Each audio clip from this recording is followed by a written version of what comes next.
ভাবুন তো, কে সেই পাষাণ হৃদয়ের মানুষ যার ছুঁড়ে মারা এক পাথরের আঘাতে আমাদের প্রিয় নবী হযরত মুহাম্মদ সাল্লাল্লাহু আলাইহি ওয়াসাল্লামের পবিত্র দাঁত মোবারক ভেঙে গিয়েছিল।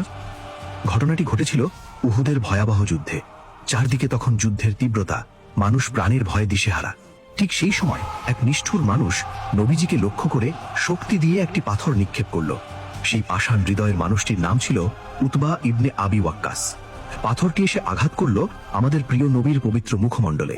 আঘাত এতটাই তীব্র ছিল যে নবীজি সাল্লাল্লাহু আলাইহি ওয়াসাল্লামের নিচের পাটির দুটি দাঁত মোবারক ভেঙে যায়। তার পবিত্র মুখমণ্ডল রক্তে ভিজে যায়।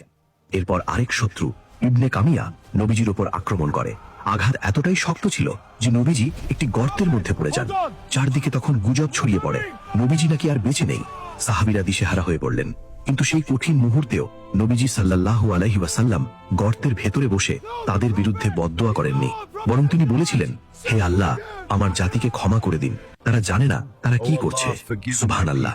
এত কষ্ট, এত রক্ত, এত আঘাতের পরেও তিনি শত্রুদের জন্য দোয়া করেছিলেন। এমন দয়ালু, এমন ক্ষমাশীল নবী পৃথিবীর ইতিহাসে আর কেউ নেই। যদি আপনি আমাদের প্রিয় নবীকে ভালোবাসেন তাহলে কমেন্টে লিখুন, আই লাভ মুহাম্মদ সাল্লাল্লাহু আলাইহি ওয়াসাল্লাম।